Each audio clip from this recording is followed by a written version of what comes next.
Hi, good morning. സമയം 3:50 early morning. അപ്പോൾ ഞങ്ങൾ ഇപ്പോൾ അയോധ്യയിലേക്ക് പോവുകയാണ്. അയോധ്യയ്ക്ക് എയർപോർട്ടിൻ്റെ അടുത്താണ് ഇപ്പോൾ താമസിച്ചത്. അപ്പോൾ നമ്മൾ റൂമൊക്കെ വെക്കേറ്റി ചുവട്ടണം റെഡി ആയിട്ടുണ്ട്. ഇരുട്ടാണ്, കുറച്ച് ഇങ്ങോട്ട് നിൽക്കും. അപ്പം സോ ബൈ ടു റൂം. വരുന്ന ഹോട്ടലിൻ്റെ പേര് ഗേറ്റ് വേ പ്രീമിയം ഇൻ. ഞങ്ങളുടെ ഇന്നോവ വണ്ടിയൊക്കെ വന്നു. അപ്പോൾ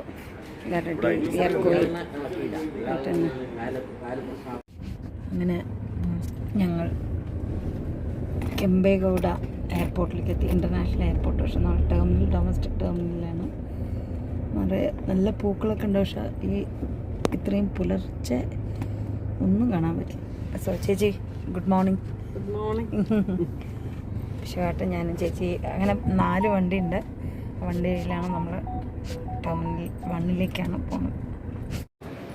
ഡൊമസ്റ്റിക് എയർപോർട്ട് ചെക്കിംഗ് ഒക്കെ ഇവിടെ തന്നെയാണ് കേട്ടോ. നമ്മുടെ ബോർഡിംഗ് പാസ് എല്ലാം ക്ലിയറൻസ് എല്ലാം ഇവിടെ തന്നെ പുറത്തുനിന്ന് തന്നെ ചെയ്യുന്നുണ്ട്. പഴയ പോലെയല്ല, ഈസി പ്രോസസ്സാണ്. ബോർഡിംഗ് തിരക്കൊക്കെ കഴിഞ്ഞു. ഇനി ഞങ്ങളിനി ഗേറ്റ് എൻട്രി ചെയ്യണം. ഞങ്ങൾ പോകുന്ന ആകാശ് എയർ. അപ്പോൾ നമ്മൾ ബാഗേജ് ഡ്രോപ്പ് ചെയ്തിട്ട് സമയമുണ്ട് ഒരുപാട്. എന്താ തിരക്ക് രാവിലെ. അപ്പോൾ എല്ലാവരും ചെക്കിംഗ് ഒക്കെ ചെയ്തു. ഞങ്ങൾക്ക് ബോർഡിംഗ് പാസ്സൊക്കെ കിട്ടി. അപ്പോൾ ഇതാണ് ഞങ്ങളുടെ ഗ്രൂപ്പ്. ഓക്കെ, അപ്പോൾ we are travelling to Ayodhya. പിന്നെ സെക്യൂരിറ്റി ചെക്കിംഗ് ഒക്കെ കഴിഞ്ഞു. ഞങ്ങളെല്ലാവരും റെഡിയായി. ബാഗൊക്കെ ഡ്രോപ്പ് ചെയ്തു.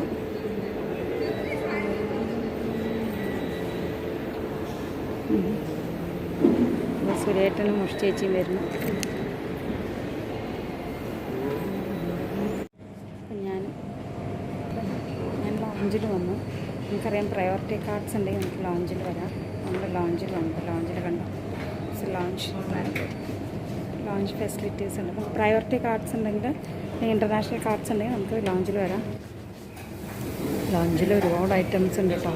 ഇവിടെ ഫ്രഷ് ദോശയൊക്കെ ഉണ്ടാക്കുന്നുണ്ട്. എന്ത് വേണമെങ്കിലും നമുക്ക് കഴിക്കാം. അങ്ങനെയുണ്ട്. സ്നാക്സ് എല്ലാം ഉണ്ട്. കുറച്ച് സാധനങ്ങളെടുത്തു. ഈ ദോശയൊക്കെ ഉണ്ട്. അപ്പുറത്ത് കോഫി അങ്ങനെയുള്ള കാര്യങ്ങളൊക്കെ ഉണ്ട്. പ്രയോറിറ്റി കാർഡുണ്ടെങ്കിൽ നമുക്കെല്ലാം ₹1 പേ ചെയ്താൽ മതി.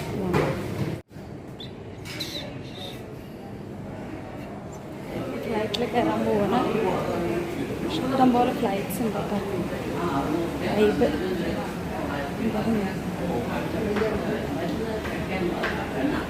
ഞങ്ങളിങ്ങനെ കയറാണ്. ബോർഡിംഗ് ബസ്സൊക്കെ കിട്ടി. ഫ്ലൈറ്റിലോട്ട് എൻ്റർ ചെയ്യാണ്. Good morning. ഹായ്. മാം, ഗുഡ് മോർണിംഗ്. ഇപ്പോൾ ഫ്ലൈറ്റിൽ ആദ്യത്തെ എക്സ്പീരിയൻസ് അല്ലല്ലോ? അല്ല, പല പ്രാവശ്യം വന്നിട്ടുണ്ട്. ഞാൻ ഒരുപാട് പോയിട്ടുണ്ട്. ഓക്കെ, കാണുന്നുണ്ടോ ഫ്ലൈറ്റ്? എയർപോർട്ട് ബ്രൈറ്റ്നസ് കുറവാണ്. എയർപോർട്ടിൽ ഇപ്പോൾ ഫ്ലൈറ്റിലാണ്. എല്ലാവരും എന്താ ഫ്ലൈറ്റിൽ കയറി ഇരിക്കുകയാണ്. ഇവിടെ ഞാനും സുരേട്ടനും. ഹായ് പറയൂ സുരേട്ട. Ayodhya. Ayodhya. On the way to Ayodhya. Should you need one, our cabin will be happy to offer a copy. Thank you.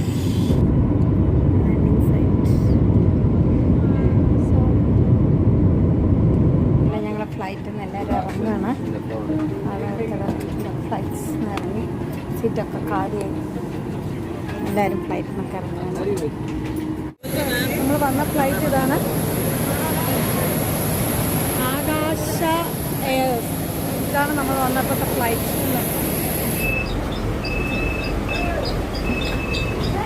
അങ്ങനെ നമ്മൾ എയർപോർട്ടിനകത്ത് കയറി. ബെൽറ്റ് 2ലാണ് നമ്മളുടെ ബാഗേജ്. അയോധ്യയിലേക്ക് ഭയങ്കര തിരക്കുണ്ട്. ഒരുപാട് ആളുകൾ. അപ്പോൾ നമ്മൾ ബെൽറ്റ് 2ന്ന് ഞങ്ങളുടെ ബാഗ് റിസീവ് ചെയ്തത് ശിവാട്ടൻ റിസീവ് ചെയ്തിട്ടായിരുന്നു. 2 ബാഗേജൊക്കെ ഉണ്ട്. അപ്പോൾ എല്ലാവരും റിസീവ് ചെയ്തുകൊണ്ടിരിക്കുകയാണ്. നമുക്ക് വെയിറ്റ് ചെയ്യാം. അപ്പോൾ ഞങ്ങളെല്ലാവരും എക്സിറ്റിലേക്ക് പോവുകയാണ്. എയർപോർട്ടിൻ്റെ പേര് മഹർഷി വാൽമീകി എയർപോർട്ടാണ്. അപ്പോൾ അതിൽ നമ്മളിപ്പോൾ വണ്ടി കയറാൻ നിൽക്കുകയാണ്. ഹായ്. അങ്ങനെ ഞങ്ങൾ അയോധ്യയിലെത്തി. നമ്മളിപ്പോൾ താമസിക്കാൻ പോകുന്ന സ്ഥലം രാംപ്രസ്ഥ ഹോട്ടലാണ്. കുറച്ച് ഇപ്പോൾ അറിയാമല്ലോ നമുക്ക് യു പിയിലൊക്കെ അത്ര നമുക്ക് എക്സ്പെക്റ്റ് ചെയ്യാൻ പറ്റില്ല. അപ്പം ഇതൊക്കെയാണ് റൂം. ഞങ്ങൾ 12 പേര് 6 റൂം അങ്ങനെയാണ്. അത്യാവശ്യം കുഴപ്പമില്ല. കോട്ടൊക്കെ വലിയ അടിപൊളി എന്ന് പറയാനില്ലെങ്കിലും ഓക്കെയാണ്, നമുക്ക് കുഴപ്പമില്ല. ഇന്നൊരു നൈറ്റ് ആവശ്യമുള്ളൂ. ഇങ്ങനെയുണ്ട്. പിന്നെ ബാത്റൂമൊക്കെ കുറച്ച് പഴയതാണ് എങ്കിലും സാരമില്ല. കാരണം നമുക്കറിയാമല്ലോ ഉത്തർപ്രദേശിൽ നിന്നിട്ട് കുറച്ചായിട്ടുള്ളൂ, അപ്പോൾ അത്ര കണ്ട് ഡെവലപ്പായിട്ടില്ല. അപ്പോൾ നമ്മൾ ഇത്ര സൗകര്യങ്ങളും കിട്ടുന്നതന്നെ വലിയ കാര്യമാണ്. എല്ലാം ഉണ്ട്, കുഴപ്പമില്ല. നമുക്കൊരു നൈറ്റ് സ്റ്റേ ചെയ്യാൻ എന്തായാലും ദൈവത്തെ കാണാൻ വരുമ്പോൾ നമ്മൾ വലിയ സൗകര്യങ്ങൾ നോക്കിയിട്ട് കാര്യമില്ലല്ലോ. എന്തായാലും ഗ്രേറ്റാണ്. അപ്പം ഞങ്ങൾ അയോധ്യ രാമപ്രസ്ഥ ഹോട്ടലിൽ വന്നു. കുളിയൊക്കെ കഴിഞ്ഞു. ഭക്ഷണം കഴിക്കാനിരിക്കുകയാണ്. ആരൊക്കെ കാണിച്ചു തരാം. സുനേഷ് ചേച്ചി, സുരേട്ടൻ, ശിവേട്ടൻ. എന്തൊക്കെ ഇവിടെ പുതിയ ഐറ്റംസ് ഉണ്ട്. ബീട്രൂട്ട് ഉള്ളി വിത്ത് വിനേഗർ, ഇതാണ് നമ്മുടെ സ്റ്റാർട്ടറായിട്ട് വന്നത്. എല്ലാവരും ഇരിക്കുന്നുണ്ട് ഭക്ഷണം കഴിക്കാൻ. ഞങ്ങൾ ഗ്രൂപ്പായിട്ട് വന്നിട്ടില്ല, ഫുഡ് വരുന്നേ ഉള്ളൂ. രാമപ്രസ്ഥ ഹോട്ടലിൻ്റെ ഫ്രണ്ടിൽ രാമപ്രസ്ഥ ഹോട്ടലിൻ്റെ ഫ്രണ്ടിൽ നിന്ന് ഇങ്ങനെ ഇറങ്ങി ഇതാ അടിപൊളിയായിട്ടുണ്ട് കേട്ടോ കാണാൻ. അപ്പോൾ എല്ലാവരും ഇങ്ങനത്തെ റിക്ഷാ വണ്ടികളാണ് വരുന്നത്. അപ്പോൾ നമ്മൾ റിക്ഷാ വണ്ടിയിൽ, ഇപ്പം ഞങ്ങൾ പോകുന്ന വണ്ടി ഇങ്ങനത്തെ വണ്ടിയാണ്. ഇതിൽ കയറിയിട്ട് എല്ലാവരും കൂടെ ഇപ്പോൾ അയോധ്യ ടെമ്പിളിലേക്ക് പോവുകയാണ്. അപ്പോൾ എല്ലാവരും ഉണ്ട്. ശിവേട്ടാ ഹലോ. ശിവരാമായിട്ട് എത്ര ദിവസം ഫോട്ടോയിൽ വന്നിട്ടില്ല. അപ്പോൾ എങ്ങനെയുണ്ട് പറയൂ. അയോധ്യ ട്രിപ്പ് സുഖമല്ലേ? ഈ രാമൻ്റെ വിഗ്രഹം ഇപ്പം ഇങ്ങനെ പെയിൻറ്റിങ്സ് ആണ്, എല്ലാവിടെയും പെയിൻറ്റിങ്സ് നിറയുണ്ട്. അപ്പം ഞങ്ങൾ ഇപ്പം അയോധ്യയിലേക്ക് ടുട്ടു പറഞ്ഞൊരു വണ്ടിയിൽ പോകാതാ. ബാക്കിൽ എല്ലാവരെയും കാണാം. എന്താണ് ടോട്ടോ വണ്ടിയിൽ ഇതാണ്ട് ഞങ്ങൾ എല്ലാവരും കൂടെ റിക്ഷാ വണ്ടിയിൽ പോവാണ് ഭഗവാനെ കാണാൻ അയോധ്യയിലേക്ക്. എല്ലാവരും ഉണ്ട്. ജയ് ശ്രീറാം. രാം മന്ദിർ വരുന്ന വഴിക്കിതാ നമ്മളിങ്ങനെ കുറേ ആൾക്കാരെ കാണാം കേട്ടോ. ഞങ്ങളൊരു രാം മന്ദിറിൻ്റെ ഒരു ഇത് ഞങ്ങൾ അടുത്തെത്തിയതാണ്. അവിടെ നോക്കൂ. Hi hello. രാമായണ ടെമ്പിളിൻ്റെ ഒരു മോഡലാണ്. ഇവിടേക്കാണ് പുള്ളി വിളിച്ചിട്ടുണ്ട്. നമ്മളങ്ങനെ ആ ഭാഗത്തേക്ക് പോവുകയാണ്. ഇവിടെ ഇഷ്ടം പോലെ പരകന്മാരുണ്ട് കേട്ടോ. ഇവിടുത്തെ ഹൈലൈറ്റ് പറയുന്നത് അവരാണ്. ഇവിടെ കുറേ കല്ലുകൾ കൊണ്ടുവന്നിട്ട് കർണാടക, ശ്രീലങ്ക എല്ലാം അവിടെ നിന്ന് ഈ കല്ലുകൾ കൊണ്ടുവന്നിട്ട് അവർ ശ്രീരാമന് വേണ്ടി കോൺട്രിബ്യൂട്ട് ചെയ്താണ് ഇതെന്നാണ് പറയുന്നത്. അദ്ദേഹമാണ് നമ്മുടെ ഗൈഡ്. എക്സ്പ്ലെയിൻ ചെയ്ത് തരികയാണ്. ഇവിടെ ഇങ്ങനെ സ്ത്രീകൾ മാർബിൾ ഉണ്ട്. അവിടെ രാം ടെമ്പിളിലെ പോളിഷ് ചെയ്ത് മാർബിൾ പോളിഷ് ചെയ്ത് ये क्षेत्र का है मार्बल है मार्बल क्या कर रहे हैं आप सफाई कर रहे हैं पेंट पॉलिशिंग ओके मंदिर के लिए अच्छा ഇവിടെ എല്ലാവരും എന്താ സ്ത്രീകൾ കണ്ടോ അങ്ങനെയുള്ള പണിയിൽ ഏർപ്പെട്ടിരിക്കുകയാണ്. ഹായ് ബിബു. അയ്യോ അതിന് വയ്യ. ക്ഷേത്രത്തിൻ്റെ അവിടെ ഈ ഭാഗത്തുള്ള കാര്യങ്ങളാണ് ഇതൊക്കെ. അപ്പം ഇതിവിടെ കാണുന്ന മാർബിൾസ് ഒക്കെ ഇതുപോലെ രാഗി വൃത്തിയാക്കി വെച്ചതാണ് കേട്ടോ. എല്ലാം രാഗി കറക്റ്റായിട്ട് ഇതുപോലെ മാർബിൾസ് വെച്ചാണ്. ഗൈഡ് വളരെ ഫാസ്റ്റായിട്ട് പോകുന്നതുകൊണ്ട് നമുക്ക് ഗൈഡിൻ്റെ കൂടെ മുന്നോട്ട് പോകണം. ഇതൊരു ചെറിയ സ്ഥലം. ഇവിടെ രാം മന്ദിറിന് വേണ്ടിയിട്ടുള്ള കാര്യങ്ങൾ. ഇത് രാം മന്ദിർ വർക്ക്ഷോപ്പാണിത്. കല്ലുകൾ ഇതൊക്കെ രാം മന്ദിർ വർക്ക്ഷോപ്പ് എന്നാണ് ഇതിനെ പറയുക. ഇവിടെയാണ് എല്ലാം ചെയ്യുന്നത്. ഇവിടെ ഒരു ഹനുമാന്റെ ഒരു ചെറിയ പ്രതിഷ്ഠ കാണാം ഹനുമാന്റെ. അപ്പൊ നമുക്ക് ഇനി അങ്ങോട്ട് പോയാൽ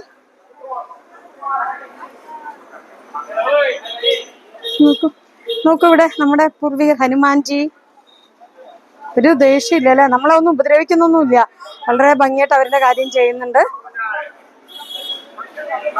ഇവിടെ കണ്ട ശ്രീരാമന്റെ പാദങ്ങൾ. ഇവിടെ ഗൈഡ് നമ്മളോട് പറഞ്ഞു തരുന്നത് സീതാദേവിക്ക് എങ്ങനെയാണ് സീതാറാം അല്ലെങ്കിൽ രാമായണത്തിൽ സീതാറാം എന്ന വേർഡ് ഇത്രയധികം പ്രസക്തിയായതിൻ്റെ കാരണം എന്താണെന്നാണ്.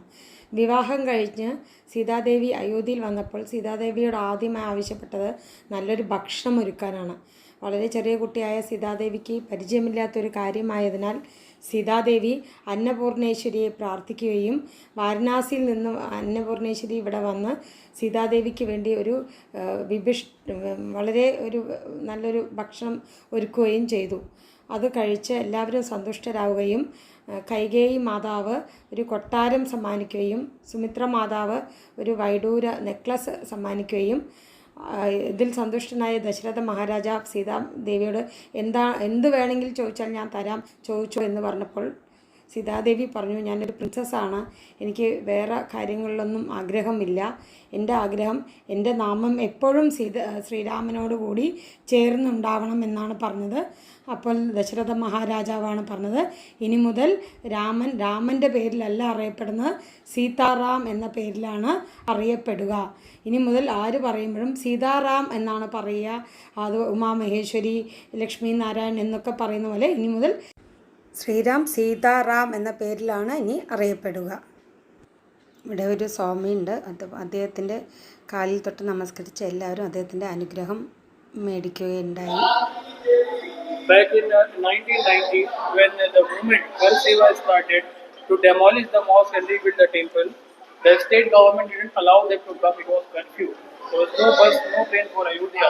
Our people literally walked 100-200 kilometers. When they came here, the problem was to provide them food and shelter. So at that time, this kitchen supported them. From this Sitadevi's kitchen? Place. Not place. Kitchen. Yeah, place. ഇത് സീതാദേവി ഉപയോഗിച്ച കിണറാണ് കേട്ടോ. സീതാദേവി അയോധ്യയിലുള്ളപ്പോൾ ഉപയോഗിച്ച കിണറാണ്. രാമേശ്വരത്ത് 630 sound കേൾക്കാം. 630 kilo ഭാരമുള്ള മണി 10 kilometre വരെ sound കേൾക്കും എന്നാണ് ഇതിന്റെ ഈ മണിയുടെ ഒരു പ്രത്യേകത. അങ്ങനെ ഞങ്ങൾ അയോധ്യയിലേക്കുള്ള യാത്ര സ്റ്റാർട്ട് ചെയ്തു. അയോധ്യ അമ്പലത്തിലേക്ക് പോകുന്ന വഴികളാണ്. രാം പാർക്ക് എന്നാണ് പറയുക. സൈഡിലെല്ലാം നമ്മൾക്ക് ശ്രീരാമൻ്റെ കഥകൾ എല്ലാം, രാമായണത്തിൻ്റെ എല്ലാ കഥകളും പെയിൻറ്റിങ്സ് ആയിട്ട് ഈ പാർക്കിൽ വെച്ചിട്ടുണ്ട്. അടിപൊളിയായിട്ടുണ്ട് കേട്ടോ. രണ്ട് ഭാഗത്തും രാം പാർക്ക് പറഞ്ഞിട്ടാണ് കണ്ടോ. നല്ലൊരു ഇത് അതിൽ കൂടെ നമ്മളങ്ങനെ ഇപ്പോൾ അയോധ്യ അമ്പലത്തിൻ്റെ അടുത്തേക്ക് എത്താറായി. പോകുന്ന വഴിക്ക് കണ്ടോ വീണയുടെ ഒരു ബിഗ് സ്റ്റാച്യു. ഗംഭീര വീണ. അപ്പോൾ നമ്മളിപ്പോൾ അയോധ്യ അമ്പലത്തിലെ ഇവിടെ ട്രാഫിക്കിൻ്റെ ഭയങ്കര തിരക്കാണ് കേട്ടോ. ഇത് അയോധ്യ ടെമ്പിളിൻ്റെ എൻട്രൻസിലേക്ക് ഞങ്ങൾ പോവുകയാണ്, കയറുകയാണ്. ഇതാണ് ടെമ്പിൾ എൻട്രൻസ്. ഇവിടെ നിന്ന് 400 മീറ്റർ നടന്നു കഴിഞ്ഞാൽ നമുക്ക് പിന്നെ നമ്മുടെ മൊബൈല് സാധനങ്ങളൊക്കെ നമ്മൾ അവിടെ കൊടുക്കണം, ബാഗ്. അതുകൊണ്ട് ഇവിടെ ഫോട്ടോ വീഡിയോ ഒന്നും എടുക്കാൻ പറ്റില്ല. അപ്പോൾ അതിൻ്റെ എൻട്രൻസ് കാണിച്ചു തന്നു. കണ്ടോ ഇവിടെ ഭയങ്കര ഗംഭീര തിരക്കാണ് കേട്ടോ. എന്താണത്? ക്യാ ഹേ വോ? ഫ്ലോട്ട്. യെസ്. നമ്മളിപ്പോൾ ഇങ്ങനെ ആ അയോധ്യ അമ്പലത്തിലേക്കുള്ള ഇതുപോലെ കണ്ടോ. കുറച്ചു നേരം കൂടെ എനിക്ക് വീഡിയോ കാണിക്കാൻ പറ്റില്ല, അകത്ത് പോയാൽ അറിയാലോ. നമുക്ക് റെസ്ട്രിക്ഷൻസ് ഉണ്ട്. ഇപ്പോഴും സ്റ്റിൽ അണ്ടർ കൺസ്ട്രക്ഷൻ ആണ്. നമ്മൾക്കിത് ഇങ്ങനെ കാണാട്ടോ. അവിടെ വലിയ ഗോപുരങ്ങളൊക്കെ, നല്ല തിരക്കാണ്. ഇങ്ങനെ കുറേ ദൂരം നടക്കണം, കുറേ നടക്കാനുണ്ട് കേട്ടോ. ഗൈഡ് അകത്ത് പോയി നമ്മൾ ചെയ്യേണ്ട കാര്യങ്ങളൊക്കെ നമുക്ക് അവർക്ക് എക്സ്പ്ലെയിൻ ചെയ്ത് തരികയാണ്. അങ്ങനെ അയോധ്യ ക്ഷേത്രം എല്ലാം തൊഴുത് രാംലല്ലയെ നന്നായി കാണാൻ പറ്റി, ഭഗവാനെ നന്നായി കാണാൻ പറ്റി. നന്നായി കണ്ട് തൊഴുത് ഭയങ്കര സന്തോഷത്തോടെയാണ് ഞങ്ങളെല്ലാവരും പുറത്തിറങ്ങിയത്. എല്ലാവരും കൂടി ചേർന്ന് അയോധ്യയിൽ നിന്നുള്ളൊരു ഫോട്ടോ ആണ് ഇത്. അതിനുശേഷം ഞങ്ങൾ നേരെ പോയത് സരിയൂ നദിയിലേക്കാണ്. അവിടെ സരിയൂ ദേവിയുടെ ആരതി നടന്നുകൊണ്ടിരിക്കുകയാണ്. അതിഗംഭീരമായിരുന്നു കേട്ടോ ദേവിയുടെ ആരതി, സരിയൂ ദേവിയുടെ ആരതി. സരിയൂ നദിയെപ്പറ്റി എല്ലാവർക്കും അറിയാം. ശ്രീരാമൻ അവസാനം സരിയൂ നദിയിലാണ് ഇറങ്ങിച്ചെന്ന് വിഷ്ണുപാദത്തിലേക്ക് ചേർന്നത്. ശ്രീരാമനോടൊപ്പം ലക്ഷ്മണനും അയോധ്യയിൽ ഒരുപാട് ആളുകളും ശ്രീരാമനൊപ്പം സരിയൂ നദിയിലേക്ക് ഇറങ്ങി. അങ്ങനെ ത്രേതായുഗം അവിടെ അവസാനിക്കുകയാണ് ചെയ്തത്.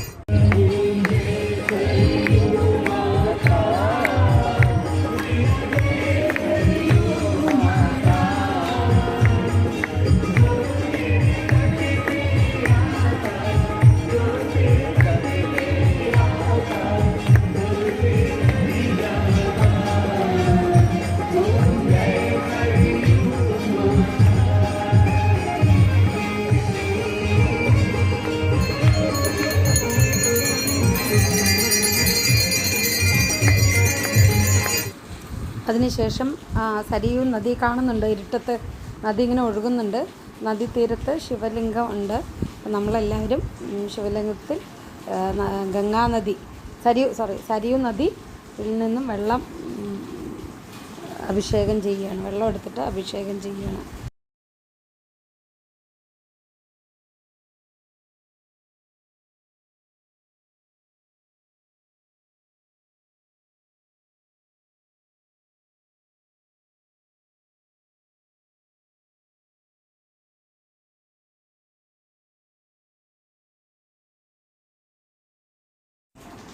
അപ്പോൾ ഇന്നത്തെ ദിവസം അവസാനിച്ചു. നമ്മൾ എല്ലാവരും ഹോട്ടലിൽ തിരിച്ചു വന്ന് ഭക്ഷണം കഴിക്കുകയാണ്. അപ്പം ഇന്ന് ഗംഭീരമായി രാംലല്ലയെ കാണാൻ പറ്റി, സരിയൂ ആരതി കാണാൻ പറ്റി. അപ്പം വളരെ സന്തോഷത്തോടെ ഇന്നത്തെ ഡേ അവസാനിച്ചിരിക്കുന്നു. ബൈ.